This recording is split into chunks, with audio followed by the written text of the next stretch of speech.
Symbole de l'enrichissement de Firminy pendant la révolution industrielle, la caisse d'épargne est également la trace urbaine de l'émergence des classes moyennes. La création des usines suite à l'exploitation des mines va entraîner également la création de nombreuses petites entreprises. Et c'est là qu'il va y avoir une émergence de gens qui ont bien réussi, parce qu'ils étaient déjà des notables, des classes moyennes, qui vont encore mieux réussir, qui vont s'enrichir encore plus, et puis d'autres qui vont trouver cette occasion-là de devenir des gens respectés. On pense aux cadres, aux ingénieurs, aux directeurs des mines, aux directeurs des usines. Ce sont tous ces gens-là qui vont devenir les classes moyennes, et la révolution industrielle, pendant pratiquement les 2/3 du 19e siècle, va les faire émerger, et Firminy va évidemment se développer. Contrairement aux ouvriers, les classes moyennes n'effectuent pas de tâches manuelles et se distinguent également de ces derniers de par leurs conditions de vie.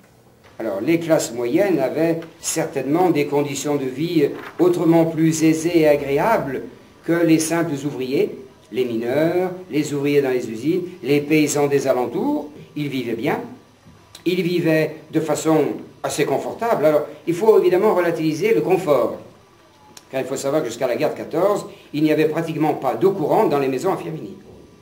On allait chercher l'eau aux fontaines. Alors évidemment, les personnes qui avaient la possibilité d'avoir une bonne ou un domestique, sans être de grands bourgeois, leur demandaient d'aller chercher l'eau pour elles-mêmes. Mais il n'y avait pas d'eau courante, ou presque pas d'eau courante, dans les maisons à Firminy. Le barrage a été construit entre les années 1895 et 1897. Le château d'Orient est une des traces urbaines de l'essor des grandes dynasties industrielles dans la vallée de l'Ondaine. Jacob Holzer, François-Félix Verdier, donc il y a les usines Verdier, et puis Frédéric Dorion, Pierre-Frédéric Dorion, les trois principaux. Frédéric Dorion va être associé à son beau-père, donc associé à la gestion de l'entreprise. Donc il faut bien se souvenir, Holzer et Dorion. Alors la famille Dorion va rapidement prendre l'ascendant sur la famille Holzer. Pourquoi? Parce que M. Holzer, lui, va décéder en 1862. Ces grandes familles bourgeoises ont adopté un mode de vie qui se rapprochait de celui de l'aristocratie. Les grands bourgeois Firminy étaient comme les grands bourgeois dans tout le reste de la France. Ils vivaient très luxueusement dans leur superbe château. Je les ai cités, les châteaux, dans de très belles maisons également qui étaient construites souvent à la périphérie de Firminy. Ils avaient beaucoup de domestiques à leur disposition, faisaient beaucoup de voyages, étaient très cultivés, bien entendu, étaient également, et c'est un autre aspect mais qu'il faut souligner, de grands mécènes. Ils étaient les amis de Gambetta, les amis surtout d'Émile Zola. Voilà, et ils vont donc inviter Émile Zola, il faut le savoir, il est venu à, je ne sais pas s'il est vraiment venu à Firminy, mais tout au moins à Fraisse et à Unieux. Et il sera, lui et puis les quelques gens qui étaient avec lui, seront reçus au château d'Orient. Et il pourra voir ce qu'était la vallée ouvrière qu'était l'Ondaine. Ces capitaines d'industrie ont également joué un rôle politique tant au niveau local qu'au niveau national.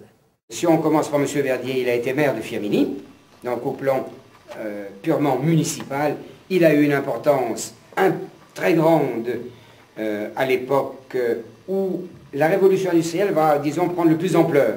Parce qu'il va être maire dans les années 1862, me semble-t-il. Même chose pour M. Dorion, comme j'ai dit, maire d'Unieux, député, et puis ministre des Travaux publics. Dans un souci de charité chrétienne, mais également pour éviter tout conflit social, les grands industriels ont adopté une politique paternaliste.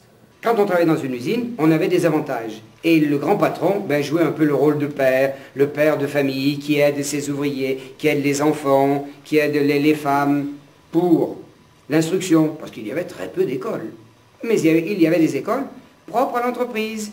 Il n'y avait pas de médecine du travail comme de nos jours. On en créait dans les entreprises. On crée des bibliothèques.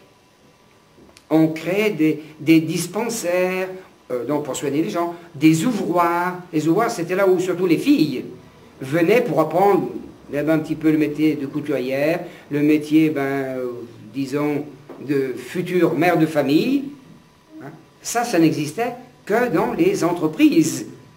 M. Holzer, M. Dorian, M. Verdier ont créé ces choses-là dans les années 1840, 1850, 1860.